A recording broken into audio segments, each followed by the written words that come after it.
If you're a business based in Nottingham and looking to grow in 2026, but you're uncertain what digital marketing strategy you should be doing, today I'm joined with Kazra and we're going to talk through all the different digital marketing strategies that you could be doing to help your businesses grow in Nottingham.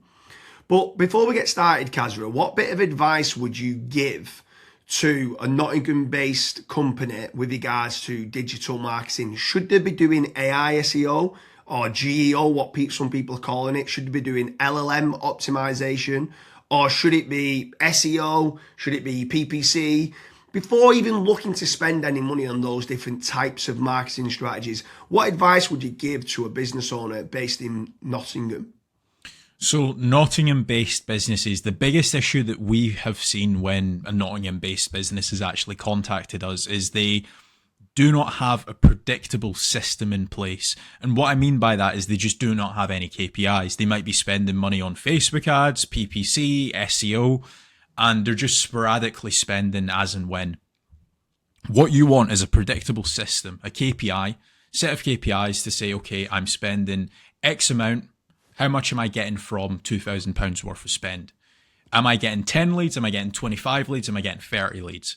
From those leads then, how many of those leads are actually contactable? How many of those leads are actually interested in your service, right? So out of let's say the 10 leads that you've generated, is it 5 leads that pick up the phone? Is it 2 leads that pick up the phone? What is that rate?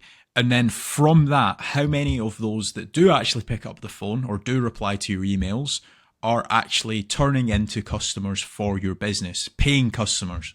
Once you have that set of KPIs in place, then digital marketing becomes easy, because then you can pick and choose which channels you want to actually spend money on, which channels you want to double down on, which channels you want to spend less money on. Because myself and James, we're going to talk about a lot of different channels. That's not to say that you need to spend money on all of these different channels. You might decide, okay, I'm going to pick 1 or 2 of these channels. So James, talking about the channels, let's get into it. What's the first digital marketing channel that you would recommend to Nottingham-based businesses? So step number 1 for me has got to be branding or brand SEO, and making certain that you're looking good online, you've got a strong reputation.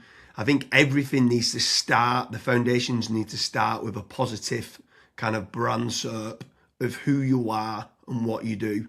So a SERP stands for Search Engine Results Page, and getting that branding right across the board then can lead on to other things of what you can be doing. It will improve your conversion rate on paid ads or social media. Any leads that you get in, the conversion rate would be good. If at the 11th hour, they're going to decide who you're going to go with, branding, I think, becomes very, very important. So I'd say that's the first thing that people need to get right for all digital marketing strategies. My next strategy is going to be AI visibility. I feel like more and more companies are actually looking into this. So what does ChatGPT, Claude, Gemini, Grok, Perplexity say about your brand or about your business? Is it a positive thing or is it a negative thing? And also trying to figure out what it says about your competitors as well. And obviously trying to improve that's really important. Some people call it AI SEO, some people call it GEO, some people call it LLM optimization. But this is going to be a big thing in 2026 and also in the years to come as well. Yeah, I think that's a huge strategy that people need to be looking at with regards to artificial intelligence. More and more people are obviously using AI. The next one for me is filling in the form at FatRank or Promo SEO, which do a commission-based lead generation service for UK companies looking to grow. I think it's important to be looking at your own digital marketing efforts to generate your own leads, but also if you can use some freelancers and outsource some as well, you've got that diversification of leads. So head on over to fatrank.com, fill in the form and see whether they can help you with a no-risk supply of inquiries. Promise you'll also do a very similar performance-based lead generation service as well that you might want to fill in the form with there, and just double check whether you can go and get a third-party lead generation company to top up and start generating you some leads for your business to grow in 2026. Yeah, and then next on the list is Google Business Profiles, so Google Map listings. This is like local SEO where you basically just try and get more reviews. You build out your Google business profile in your local area. Now, there's pros and cons to this. I think the biggest pro is that once it is actually ranking, you're going to be consistently generating leads. However, to get from nowhere, like let's say you do not have a Google Maps listing at all, to get it ranking to position number 1, the issue you've got with that is there might be, let's say, a 60 or 100 review deficit. And to obviously get those reviews, you need leads. So it's one of those things. It's like the chicken and the egg. I for one just think it's good for personal branding or for branding of your company. So always try and get the Google Maps listing, but you should always know the pros and cons to it as well. Yeah, for certain. If you're in a local area, you want to try and get those local maps listing. For me, you need to be omni-channel and omnipresent. Yeah. I think the next part is SEO in general, so organic SEO. Can you be building up your website to try and get your website ranking better? If you are in local area, you might want to do your service with the area of where you cover. So like plumbing in Manchester, create a page for that. Hopefully then share that on the Google business profile of what you mentioned. But trying to get organic rankings, the amount of search volume that people are out there searching for different services of what you do, or it could be some blog posts that you could be doing as well. There's different strategies on there that you can be doing, but ideally you want good quality content, build up topical authority, and try and get some third-party backlinks to power up the site to get those organic SEO rankings. I think that's another big part that you need to be doing as part of your digital marketing strategies in 2026. Yeah, and then the next one, which kind of ties back to what you were saying before, James, is obviously organic social media. Now, organic social media, I think it's more of a numbers game. So try to create good content that your audience would actually view. Like I see this time and time again where I look at brands and they've just published maybe 4 or 5 posts on their Instagram profile and they've not been active for 3 years, right? That's not going to drive you sales. But if you can do how-tos, if you can do guides, maybe you can do before and afters, right? If you can do content like that, that way people will see you on socials and they will actually click to actually figure out more about you, fill in the contact form. The caveat to organic social media, yes, it's free to do. It's not like PPC, for example, but it is very much a numbers game. So you want to be consistently uploading, maybe not every day, but at least 3 or 4 times a week. Yeah, for sure. On the subject of social media, paid social ads as well is massive. I'm a massive advocate of the kind of the dollar a day strategy of what people talk about. So if you are going to be taking the time to be posting every day, like you mentioned there, for organic social media, just spending a few pounds on those posts and boosting it. So getting case studies, any awards that you've won as well for reputation, and starting boosting that. You can also be running retargeting ads. So if anyone's clicked through to your website, you can be running retargeting, which is paid social as well. Different places like Meta, so whether that's Facebook and Instagram, you've got Twitter, you've got YouTube, you can be running Pinterest, you can even run in places like Reddit as well, for paid ads. And I think paid social media is still an untapped market for digital marketing strategies. Yeah. The next one is it's probably a love-hate relationship. It's PPC, right? Google AdWords or doing it on Bing, wherever. That's basically the sponsored results. So if you search for a service, it's above local SEO.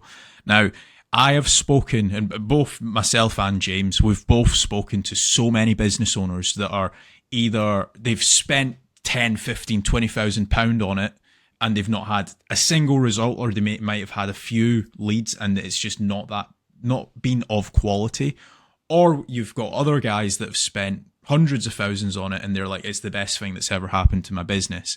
Now, the reason why people are either they absolutely love it or they absolutely hate it is probably down to how it's been set up. Like there's so many different nuances to PPC. Like for example, having a really proactive negative keyword list, making certain that you have a set of banned IPs. Like, for example, your competitors could be clicking on your ads and that's deemed as what's called click fraud.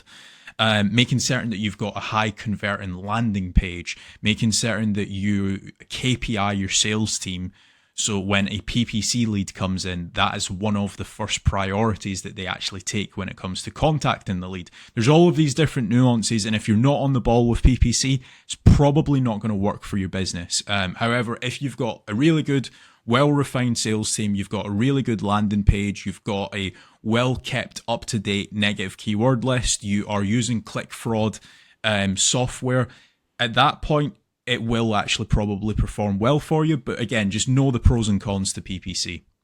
Yeah, for sure. There's certainly pros and cons. There's benefits of using it to get instant leads. But like you said, the amount of people that we speak to that have burnt a lot of budget and not had the inquiries and stuff that's come through as part of the digital marketing is pretty scary.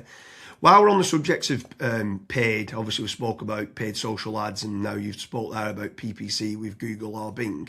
I'm going to throw in the mix paid ads on AI platforms. It's not fully rolled out as we're doing this video, but I know that ChatGPT are looking to try and roll out ChatGPT ads. Claude, Perplexity, other kind of LLMs might start rolling it out in 2026. I think if you're one of the early adopters and innovators to get on there, I think you could be getting cheap leads or cheap contact form submissions. So it's something to look out for of doing paid AI listings and ads. I think that could be something to look out for in 2026. Next on the list, and this is a little bit out of control. You do obviously have like forums that you can get your brand mentioned in, like for example, Reddit and Quora. That very much comes down to the after fact, like where are your customers that you've been dealing with previously? Are they actually raving and shouting about you? If they are, then that's a very good resource of getting other people recommending you. So if you can get that, again, it's a little bit out of your control, but asking for reviews, asking for them to recommend you to friends, to people, that can obviously generate you a decent amount of leads and inquiries as well. Yeah, for sure. And the add-on benefits to places like Reddit is that it's getting cited so much now in the AI overviews. So when you spoke there early on about AI visibility, if you can try to get a positive kind of lot of people talking about the products and services of what you do and some reviews on there, it's indirectly then going to help you, or directly actually is going to help you with AI visibility. And then the last one for me is tradesman websites, so like Checker Trade, Bark, or teaming up with a third party lead generation company. Something I would say with all of these practices, Kazra touched on earlier about making certain that you understand your KPIs and your ROAS, return on ad spend. I think it's very important for business owners that are doing any sort of digital marketing to be tracking how much time and effort's being put into, let's say, running organic social media or running paid ads. Everything should have KPIs put in place. And this is exactly the same then with tradesman websites like Checker Trade, Bark, Rated People, My Builder. These could all be amazing platforms to generate leads that could get you a positive return on investment. And if you do, you should continue to be using those platforms. There's certain lead generation companies out there as well that could generate you quite a lot of leads. They could be using organic SEO or PPC or social media ads to generate you those leads. But if they are getting you a positive return on investment, again, I'm all for it as part of your digital marketing strategies. But I just want to repeat one more time with regards to FatRank and Promo SEO. They do lead generation and they guarantee a return on investment. It's a commission-based lead generation service or performance-based lead generation service.